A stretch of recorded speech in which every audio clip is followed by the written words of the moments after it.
Welcome back to Big Brave Business. I'm your host, Sarah K. Heater. Big Brave Business is a podcast where we challenge the status quo of traditional business practices.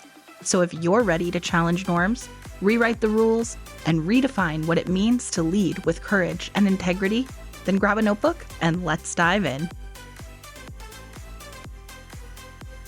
Welcome back to Big Brave Business. I am so excited to bring you the very first guest of season 2 that isn't Amanda. I feel bad calling Amanda a guest because she is the original other co-host, permanent co-host. So anyway, my guest today is Harriet Formby. Harriet is a fractional CFO, ICAEW Chartered Accountant, Trauma of Money Certified Practitioner, and business mentor behind Below the Line Finance and Get Number Savvy.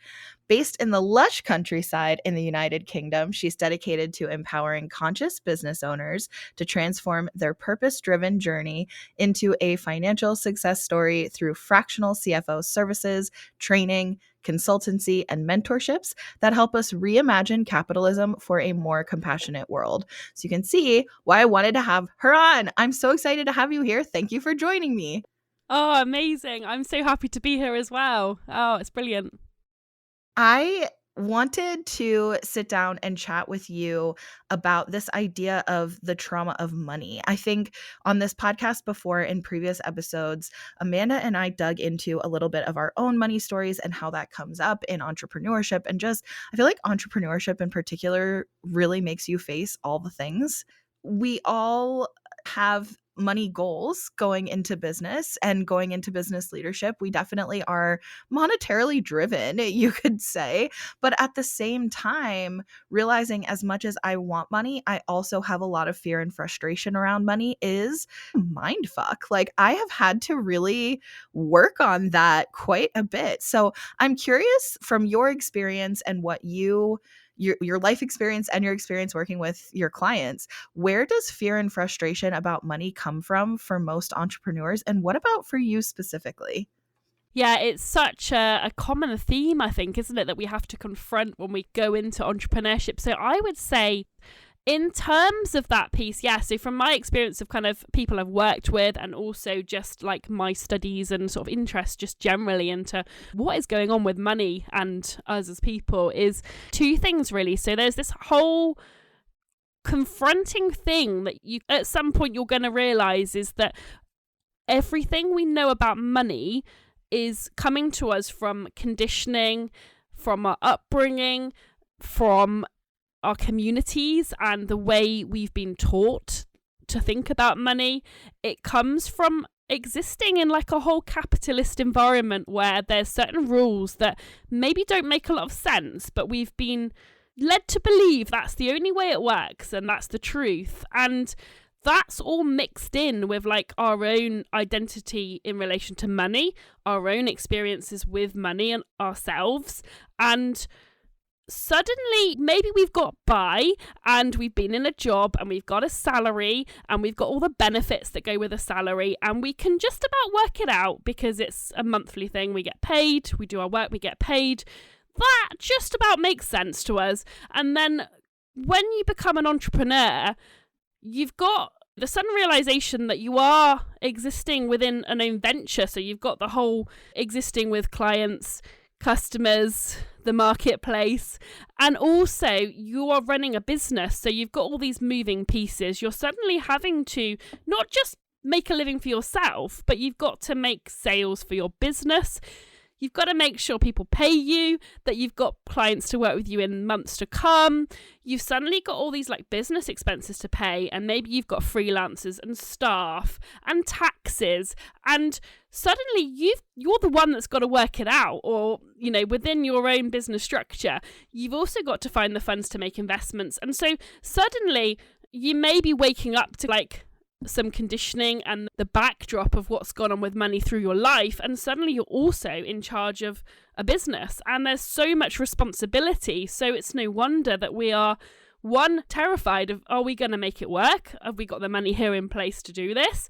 And also it's literally so overwhelming sometimes to be confronted by all of these things that you almost just glaze over, and your mental capacity to handle it just goes, no, not today. Not today, thank you. Too many things. Where do I even begin? And it is something I would say that it does hit you. It does hit you at some point. It might hit you all at once. It might be something that you go through in stages. And for me in particular, I would say the thing that kind of I woke up to, because I was somebody that came from a more corporate background and then set up a business about 4 years ago, is really that kind of scarcity mindset and the what ifs coming in of, what if I don't sign clients? What if I don't have the money there? And we're always conditioned that kind of their money in the capitalist system is a scarce resource. We've been trained that there's not unlimited money, and we have to work really hard to put the resources to good use. We can't make a mistake. And that was something that came, that I had to work through, as well as like looking around at people like me and going, I wonder what they're doing. I wonder how they've managed to get to that size. Comparing myself and my money position, or even some of it, I didn't even know necessarily how other people were really doing in business, because you never really know. But you start to think, maybe I should be there by now, and maybe I'm behind. And that's the frustration side, because you're like, I really want to be here, but actually I'm not there yet. And it's not like overnight success. There's actually a lot that goes into this whole thing of keeping a business going and funding our way through it. One thing that's been really interesting for me that touches on what you said is like the comparison of my relationship with money when I had a 9-to-5 kind of day job compared to being an entrepreneur. And I think there's some things about finances that are definitely scarier as an entrepreneur, because theoretically you don't have like a consistent paycheck and whatnot that you had in a salaried job. But I think I could argue against that. I actually feel more secure personally from entrepreneurship than I do from the idea of just one job being all of your income. And that comes from the fact that I got laid off as the primary earner in my family. And that really changed my story of the stability of 9-to-5s. But what I think is interesting for me personally, when I had a 9-to-5, my understanding of money was almost like an us versus them thing, where some of us have money, or some people have money and some people don't. And if you're one of the worker bees, you're one of the don'ts. You have enough money to get by, hopefully, but that there are people who make oodles and noodles of money, and you're just not one of them. That's like the people who are higher up than you. And when I started my business, to a certain extent, I feel like it put me on an even playing field as far as my opportunity to earn is the same as anybody else's. It really is then about putting yourself out there, marketing effectively, having a good offer, having a good relationship with the people that you're serving, and you have just as much of an opportunity to earn oodles of money as anybody else. Whereas in the corporate kind of machine, I feel like it doesn't matter how smart and talented you are. That doesn't mean you're going to make money. Whereas I feel like in entrepreneurship, you do have the opportunity to make money based on what value you're putting out there. Does that make sense? Yeah, that totally makes sense, because you're right. And especially when even if you're a professional and you really know what you're doing, you're labeled with whatever your job title is and whatever type of organization you work in. And that creates like a band of, you can earn this much. If you work really hard, you might get promoted to here, but you're just like other people in that role, and you're no different really. And actually, you have to sit around working long hours, going the extra mile, and maybe you'll get promoted, or maybe you'll get a bonus. But other than that, you're really just stuck in this system. And you're right, when you run your own business, we take ourselves out of that pigeonhole, and we've got this whole potential. There's all of the potential, because you could earn 2-3 times as much as you worked in the previous role, potentially. And it doesn't mean that you have to do anything particularly different. You're still working hard, but you've got this ability to shape who you reach out to, what your offers are, how you market yourself, how you price your services, all of that up for grabs. Whereas in a job, all you can really do is network and work harder and work more hours and impress people and hope that you'll be noticed and promoted. And it's quite tricky, even if you've got the skills, the qualifications, and you're good at what you do, it's not always enough to get you where you really want to be. Yeah. And the maximum amount you're going to make that month is what your salary is, unless you're in a commission-based role, right? If you're in a traditional salaried job, you're going to make what you are guaranteed you are going to make. Whereas in entrepreneurship, you could make nothing, but you could make more money than you've ever made in your life. I think that for me, one of the things that's been really interesting in all of this kind of stuff, my relationship with money coming back up in entrepreneurship, is that overcoming some of those battles, it's a work in progress. Like, I have made a lot of progress. I think a lot of it for me has been learning about my relationship with money and kind of facing it instead of letting it be just the elephant in the room. But I definitely still have some shit that I am trying to unpack and just process and work through and find approaches that work for me. And I think one thing that's been really interesting for me is that when I make money, I spend it. That is a very interesting pattern to notice. So between, you mentioned so many things and it's so real, like the business investments, obviously like my living expenses, even like pleasure spending, right? Because that is part of the reason I'm doing this, so that I make money so I can live the lifestyle I want to live. And then, of course, like your team, taxes. There's so many business expenses that just do come up. And I think that I'm very good at getting good deals on things, as in, I think like I generally keep my business expenses pretty low.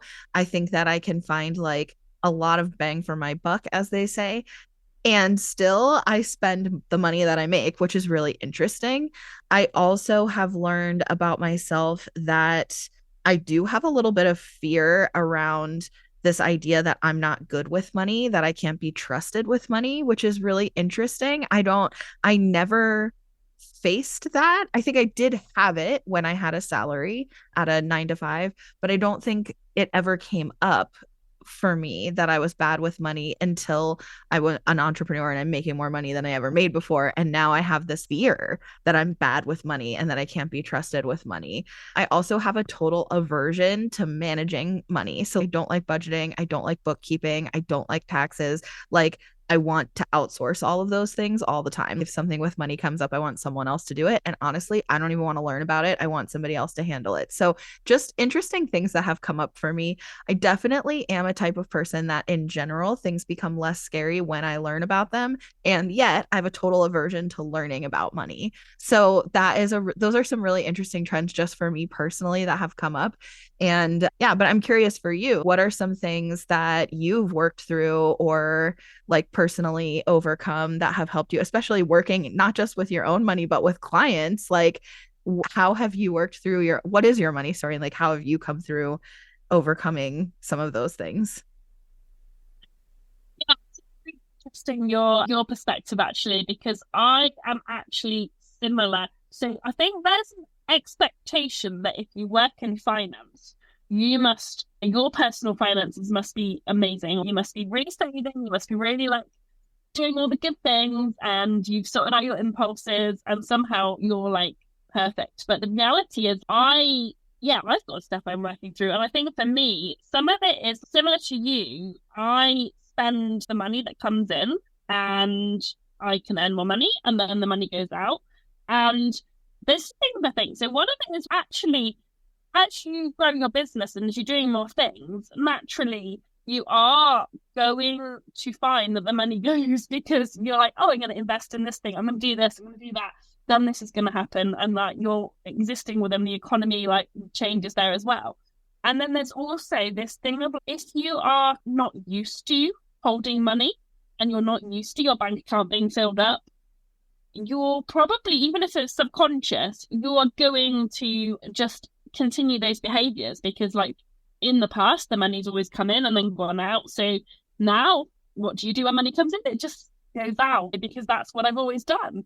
And so for me, I think some of it is like going, okay, a lot of this is subconscious, so I'm actually going to put in place processes that stop me maybe it's actually fine. Maybe I like that the money comes in and goes out to an extent. But if I want to save or I want to put money aside for something in the future and my own self, Yeah. it's almost like for me, I've had to go, I'm going to make sure that like when money comes in, some of it automatically goes into an account that I can't see and I can't touch and I can't do anything with. And I don't know that's happening. It's just happening in the background. I don't have to deliberately go, I must do this and make myself feel bad about it. It just happens. I'm not going to get involved. For me, that's one of the things again. Okay, fine. I will put in place tools that are going to help me with this. And then also looking at why. So what is it? Am I scared of holding money because I'm not used to it? Or is there like some sort of negative connotation of what it means to me to hold the money? And actually, I'd prefer to see it like somewhere because that feels good. It feels nice to buy things. It's soothing. And there is an element that it's actually very soothing. So the other side of that for me is being like, where I can be quite impulsive with buying things and investing in business and courses, in my own spending. And it's going to myself, what can I put in place? Which is kind of how I've got through this, is like to give myself a checking point. So maybe if I would immediately go, yes, I'm going to do that thing, I'll say, okay, I'm going to sleep on it and I'm going to see if tomorrow if I still want to do that thing. And the other thing you mentioned, which I think puzzles us quite a lot, is that we have this, and same for me really, is like this desire that we really want to improve it and we really want to get better, but actually facing it and having to budget and plan and look at the numbers and our bank accounts and our profit and loss accounts, it is too much. And we think it's a personal failing, like we think it's because there's something wrong, we're not doing it, we should do it, why can't we just do it? But the reality is there's so much like emotional stuff there that is making it hard. And if it was something I can sit with a client, I can go through money and it feels different to my own money if I was, because it's, and so that's how I empathize with it, because actually it's really, it's not the thing is difficult in itself, like actually doing it. It's that the fact that you're having to confront all of your beliefs and all of your like frustrations about that and telling yourself, why can't I just do this or that? And actually that is the load, that is the pressure on it, and that's the strain. It's not like it's actually difficult, it's the emotional side you've got to deal with. So for me, I have seen this myself because I'm like, I know about money, I do with clients, but when it's my money, I find every single excuse rather than to like actually sit and look at it. So I found for me what's worked is one, going on a bit of a healing journey around money is one thing, but actually giving myself grace to say, this is perfectly normal. This is a perfectly normal reaction because there's so many emotions and so many layers behind it all. And actually, that's okay. I'm okay to feel like this. It's actually acceptable. As the first thing is actually accepting that this is fine. This is normal. And there's nothing wrong with me. I'm not a bad person. I'm not inherently bad with money. Yeah. I am just somebody that's existing and I'm trying to get through it all. And actually, that can be the first step. There's things you can do that the kind of financial literacy part can be, once you follow the processes and you find something that works and you find a system, that can stick quite well. But it's overcoming this initial thing that you're having to confront, I think, is something that we don't always give it enough respect for how big it is and how big it is to actually have that to deal with, which is what's on top of the good practice and financial literacy piece. Yeah. And also, there's obviously nothing wrong with outsourcing. If it saves you up, frees you up to do other things, I think that's absolutely brilliant to get a bookkeeper and someone to help you with it. But I guess if there's an element that it's kind of like an emotional thing that you don't want to look at, sometimes it can be helpful to see that as a separate element to it as well and say, well, that's actually something else. Yeah. Sometimes I literally feel like what I need is a financial babysitter where I don't actually see the money that comes in, to your point about like having an account that just saves money for you and you just don't see it. Like, I almost feel like I need sometimes, not always, but sometimes I have this craving. Like, I want to hire a person and I have people to do, like, I have hired people to do the different elements of things that I need help with, but Sometimes I want to specifically hire a person, literally just babysit my money and give me an allowance, tell me how I'm allowed to spend it. And then that way I know that I'm making good choices because I don't trust myself to make those choices myself, which is so crazy because I would trust myself to make really high level choices about so many things in so many different respects. Like I know what I am capable of, but when it comes with money, I just feel like I'm just a baby, like just manage my money for me and tell me how I'm allowed to spend it because I can't be trusted, which is a really interesting thing that's come up for me. And I love that you pointed out, like, specifically, it doesn't make you a bad person, because I think there's a lot of guilt and shame around money. And I actually think that there's also, this is perpetuated further by a lot of the big kind of conversations that are happening about personal finance from kind of financial gurus. I don't know in the UK, do you know Dave Ramsey? He's so popular in the United States, but I don't know. I'm not sure actually. I've come across Okay, him. well, lucky Yeah. you. So Dave Ramsey is the biggest personal finance, I guess, guru in the United States. And it's like very much rooted in like religious fundamentalism. And so there's a lot of heavy, extreme Christian undertones, but it's also, there's so much guilt and shame in his methodology and in the way he approaches things. It is even on his kind of talk show, when you call in to get quote unquote coached, it's like you get berated down about how terrible you've been in order to scare you straight to do better with money. And it's interesting because it's not that all his advice about how to manage your personal finances is bad, but the approach, and it certainly has worked for a lot of people, but the approach about it is so based in making you feel terrible about yourself. And so as someone who listens to this or consumes this content but isn't actually taking the steps, you just get the part where you feel terrible without actually getting the results. And so just having that kind of out there in the world as such a pressing kind of culture around money, it really reinforces those things about feeling really terribly about yourself. And I'm interested because one of the things that we had talked about bringing up on this call together that I think is really linked to this is about the link between money and creativity. And I feel like for me personally, my perspective on that would probably really come back to, if your relationship with money is rooted in guilt and shame, which is what capitalism makes you feel, that you're not good enough and you're not worthy. And that's why you aren't in the 1%, right? The reason you aren't a billionaire is because you don't deserve to be one. And that if you could somehow change that worth and you could be more deserving, then you would make money. That's like the capitalist myth, in my opinion. And I think that if you're feeling guilt and shame around money, of course that would affect your creativity, right? And just in general, it seems like an easy answer would be like, you can be more creative if you have more resources. But I'm curious to hear your thoughts on, what do you feel for you personally, and in the work that you've done, what do you see of like the relationship between money and creativity? Gosh, it's so interesting. And I'm gonna have to research this, Dave guy, because that sounds, it's so it kind of goes against a lot of it's understandable if it's linked to the religious side, because it's about there's right and there's wrong and that's it. But the reality is, like, we're humans and there's so much more going on with it, and there's so many reasons. I could go on with it onto it now, but there's so many reasons why that wouldn't work. Why do this and otherwise you're really bad? It just doesn't work. But yeah, the point with it's all linked back to the kind of capitalist world. And the thing that I kind of see with this, and I'd be really interested in this, if this is your perspective as well from the kind of culture where you are, is when we look at creativity. So this, in the UK, this starts at school, and you are told growing up that you're either creative and you're like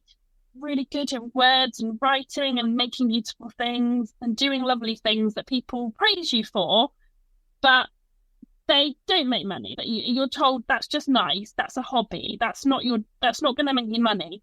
And then over here, you've got children that are really good at logic and maths and sciences, and they're the ones that are going to go off. Yeah, that's the one that you need to pursue. You need to study. That'll get you a really good job. And it puts people into, you're either creative or you're logical and good with numbers. And it says that you can't be the other thing. And I feel like we go into the world of work and into business, and we still carry that story that you can't cross the two. And also, if you are a creative person, you don't want to be labeled like some boring maths person that's all logical. You're a creative, you're not one of them.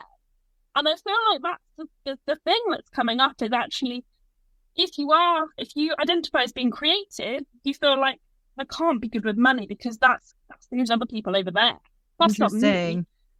And equally, it's almost, if you're good with logic and numbers, you can't be creative. So if you are an accountant or you work in finance or if you were good with money, that means you can't be creative. And yeah, that's a really interesting perspective. And I was thinking as you were talking about this trope of the starving artist and this idea that if you choose art, then you're choosing to not have money. There is this myth in society that like, if you're choosing a life of art and creativity, then you're accepting the fact that you will never have money unless you're one of the very few people who like makes it, right? But most people who choose an artistic or creative lifestyle, there's this pressure from society. That means you're choosing to be broke. I even remember, this is like a weird kind of tangential relationship to that.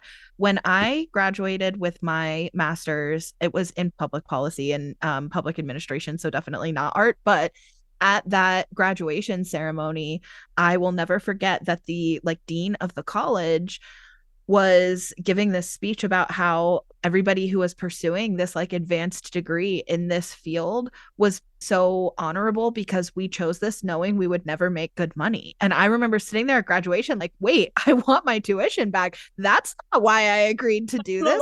And that's not an inspiring like way to send me off with this new degree. And even my mom and my grandmother were there to see me graduate. And afterwards, my grandmother was like, so you don't care about making money? I was like, no, I definitely do. And I feel like if that's true, even in that field, like it's definitely true for people who pursue art. Oh, I want to be a writer. I want to be an artist. Or in general, I see myself as a creative person. There's this assumption from society of, oh, I guess you don't care about having money then. And it's no.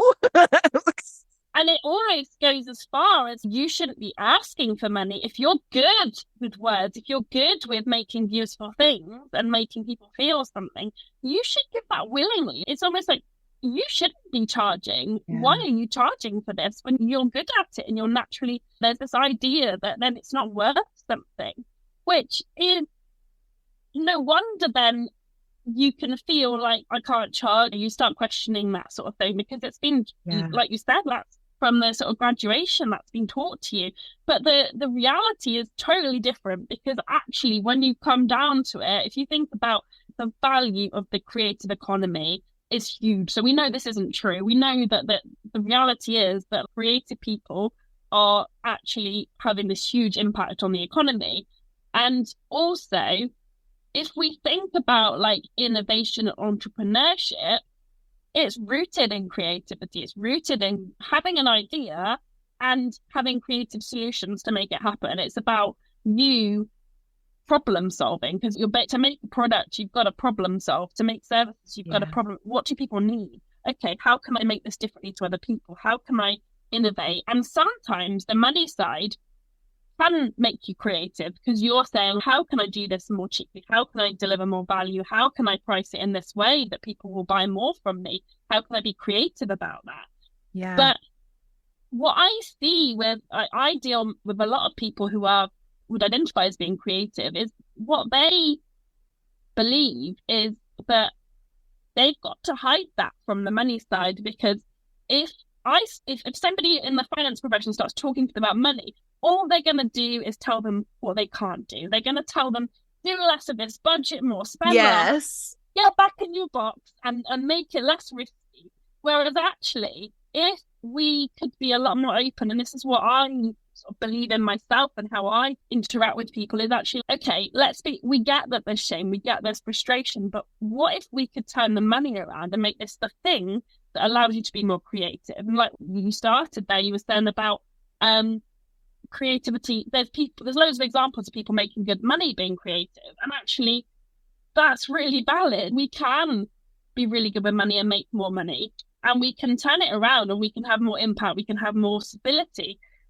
in our lives by actually letting creativity and money exist together. They've been separated from us, but actually that there's no good reason why that's happened. It's just the stories we've been told and the things that people have tried to self-limit on us. Yeah. And if anybody listening is a person who also helps people with their finances, I think I really want to jump on that and say, if I was looking to hire somebody to help me with any aspect of finance, whether it was like tax prep or bookkeeping or personal finance or whatever it is, if I was looking to hire somebody in any of those respects and their marketing and messaging was about, hey, I help you find ways to be creative with your money, that would speak so much more deeply to making me feel both safe and empowered, like excited about approaching my money if I was approaching it from that perspective rather than the, hey, we're going to clean it up. We're going to fix your mistakes. We're going to like that kind of thing is, oh no, don't look at my mistakes. Don't look at the ways that I'm failing. Yeah. Don't look at, I don't want to show anyone that. I don't want to expose my messy underbelly. Oh, that's private. That's just me. Nobody needs to see that. I'll just sweep it under the rug. But if it was, instead of approaching it from, hey, you feel like crap about your money, let's make you feel better, I'd be like, I don't really want to share this with you. But if you approached it as, hey, I want to help you be creative and empowered and excited about your money, that would speak to me so much more deeply. So I think that's really interesting. I'm curious about you personally, because this is something that's also been an interesting kind of money journey for me in entrepreneurship. As a person who loves to spend the money that I make, I'm constantly planning, what do I want to invest in? What are the investments that I want to make next or in the future or whatever? I'm curious though, for you personally, what are some investments that you really wanted to make but were outside of your budget? And how did you handle that? Yeah, it's a really good point. So I think, so for me, initially I had to get it in my head that I was building something and I was allowed to invest like in my business. And that was weird to me to begin with. So I was like, oh, actually, this is open to me. I don't have to struggle on my own. There are like these services and things that will help me. So for me, it was things like struggled on my own for a little bit, muddling through. It was like, oh, I'd really to join that program or work with that coach, or I'd love like this system that makes it all much nicer for me that I want to invest in. So for me, it was very much this thing exists, and if I joined it, these are the outcomes, and I really want to do that, or I really want to work with this person because I can see that's really going to help me, and I want to buy systems and software and all the brilliant stuff that makes life easier. But yes, initially I looked at them and I didn't even know this existed, or I didn't even know this program was here. I just think I found it. I started off thinking like, I didn't budget for it because I didn't know it was here, and suddenly it's here and I want to do it. So for me, there was like times when I went, oh, I can't do it yet because the money's not there yet. And then I thought, what would be the benefit of doing it? Oh, wow, I could feel like this. I could be like these people. I could see the outcomes of all the people that are using this stuff and are doing these things. And that's like close to my goals. And I thought it's probably worth me like finding the money. And this is personal to me, obviously. I'm not sort of saying this is what everybody should do. But for me, like, not an advice thing, just your personal experience. Yeah. It was very much, well, I'll pop it on a credit card and I will do it because I feel like for me, that feels like a yes. It feels like my logic side, so I'm chucking my both sides. My logic brain says this is a good investment and I feel aligned with it. So I feel good about it. When I look to the future, I feel like this is a good thing to do. So for me, it was a case of I'm going to take a punt on it. I'm going to pop it on a card and I'm going to do it and I'm going to see what the results are and judge from there if it's something I want to continue with again when the time comes, or if it was a bad investment. But ultimately, I mean, this is like anecdote. So it's like, for me, I always found that something happened and some money came in. So like for some happy occurrence, I got a refund on something, or I found that I made money. A perfect client just popped along at the same time. That sort of thing happens. That is a bit lucky. It's a bit like wishful thinking sometimes. So for me, it works out, and mostly I would say most things I've invested in, I've been quite pleased with the outcome, and they've Yeah. been pretty good.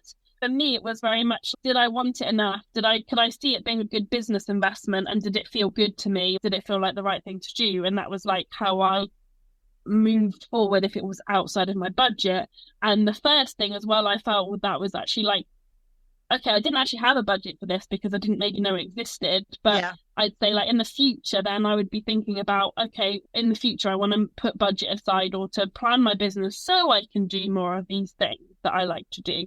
So that's how I've approached it when it's come up like that. So I don't know if that's something that sort of resonates with. Yeah. Yeah, I have it's interesting. I'd say probably earlier in my business when I had less money coming in, then there were a lot of things I really coveted.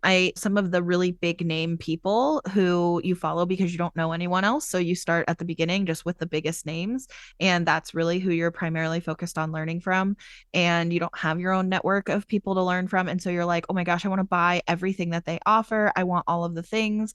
And they're expensive. They're not affordable. Yeah. So it's okay. If I'm only making $3,000 a month in the very beginning of a business, right?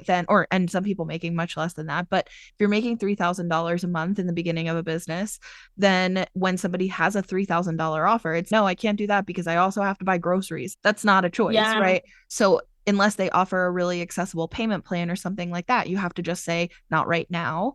And I had this wish list of things that I planned to invest in when I had the resources. And what's so funny is that so many of those things, once I did have the resources, the logic wasn't there. It was like, I don't really need this now.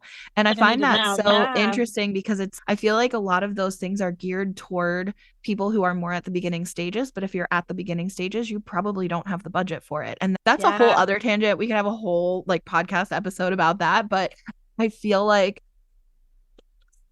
there is an ethical pricing conversation about know your offer, know your ideal audience, and then create an offer and a pricing structure accordingly. But yeah, I Mm. think for me, most of the things that I haven't been able to afford, but I really wanted to make that investment, most of those things I put on a wish list or a vision board. And then by the time I got there, I didn't need it anymore. And I Yeah. will say there has been one like major investment that I made in a personal one-on-one coach. That's the biggest investment I've made in my business. It was $15,000 for 6 months. And when she told me the price on our sales call, I had said straight up, like, I don't have the budget for that. I definitely can't do that. And then I sat down with my partner and I was like, oh, I loved her and I loved this. I loved the call experience and I like really wish I could do it, but this is what it costs. And at the time I thought, I can't even imagine where $15,000 would come from. I can't even imagine a place where I have $15,000 to just invest in something like that. Like that sucks. And I ended up working out something with her where I was able to do like payment arrangements. And I actually did end up doing it. And it was wild because I wasn't making very much money, but still all of my bills got paid and she got paid. And I paid $15,000 in coaching. I definitely ended up, I will say, and I've talked about this a little bit before on this show, but I did end up making more than that back as a result of that investment. And because that coach actually became one of my clients for a little while, and she sent me referrals who became clients of mine. So I can see a direct result how that relationship ended up actually being net in my favor. But that is the biggest investment that I've made. And it was literally what you said of sitting down and talking about, okay, here's what I think I could get out of this relationship. Here's why I think this feels really, really important to me. I described it at the time as I felt like I was on the precipice of something with my business where I was standing on a cliff side and I was getting ready to jump. And I felt like I could either jump by myself or I could jump strapped to someone with a parachute. And to me, it felt like I should invest in jumping with someone strapped to a parachute, right? That's what I like was looking for. That was like metaphor. That's how it felt in my Yeah. body. And so I was like, this is why I feel like this is worth the investment. And my partner was on the same page as me, and we were able to work out an arrangement where like we made the money work, but it was really scary. And I think investing in stuff you're scared of is also a whole other conversation I would be interested to have with you, but I want to really respect your time. So I feel like we've talked about some really good stuff, but I want, if you have another couple minutes, do you have another couple minutes? Oh, yeah. Okay, Yeah. so Okay. I want to do really two more questions. One is, let's leave off on a high note on this money conversation. And so, what is your best tip for business leaders listening about being big and brave with their money? So I would say, so first off, give yourself like a break. Acknowledge that actually you are existing within a system that is really strange. It's often not in your favor. And all of the things that you've done up to this point, even if they feel like mistakes or you feel like they could be better, they have got you here now. So they're not totally wrong. You've done the best you can to get where you are now. And that is pretty good. That's pretty epic. So even if they're wrong, even if they don't feel great, even if you feel shame, Yeah. you've survived to this point doing that. First off, that's a big thing. And then I'd say dig in to set yourself up for an exploit. You have to set yourself up well for this, because you could be opening a lot of emotions, a lot of past traumas that are going to make you feel things. Yeah. So I'd say set yourself up to, when you're ready to do this, to explore money, to be curious and to feel it, and to look at the past, potentially look at your money story, understand your beliefs, and do the journaling work with peers, work with professionals, and understand what is it that I actually believe and why do I believe it. And then you can go, is this something I want to carry forward? Is this something that I want to carry on in my life and in my business? Or is this something I want to change? And at this point, you can start to say, what I'd really like to do is believe that, for example, the examples earlier of creativity, I want to believe that I can be really creative in my business and be secure. That's the new belief I want. I don't want to be feast and famine. And build something around that. And by challenging what we previously believed and what we want now, that's the first step. The financial literacy, the should, the shouldn't, that all comes later. Because if you go straight in now with, I must budget, I must cut back, you're going to get so bored with that cycle, you're just going to rebel against it. Or a lot of people will rebel against that advice to cut back, to do what you're told, do the right thing. So I'd say it's really about like finding what's personal to you and aligns to you, and then creating something that's going to feel good, and find your own, like what somebody else has done to get themselves maybe through this belief might not be right for you. So you may have to shop around with what feels good to me. What are people doing who feel like this? And do I like that idea? Because it's not about do this thing and that's the answer. It's very much follow what feels good to you in that space. So once you're starting to look at the literacy side of it and the planning and what the steps might be and the strategy of it, there is choice there. You don't have to follow one path. So I think there's an element here of actually like going, what's big and brave to me? What do I want? Because my personal desires are not anything like other, not even people in my industry doing exactly what I want. They might retire somewhere completely different to me. They might want to buy different things to me. They might be happy to work this many hours, but actually I want to work this many hours and a lot less hours and earn more money. So you can't go and just find examples of people and go, I'll do that because that's what somebody does. It's like me. We've got to find our own version of what being big and brave means to us, and then make our goals around money really align to that. So I'd say always from that point, then look to the end goal that really feels good and really feels exciting. It's not about, I want to sell my business for so many $1 million. It's about what do you want to do with that money at the end of it, though? Like, where do you want to live? What do you want to experience? What kind of lifestyle do you want?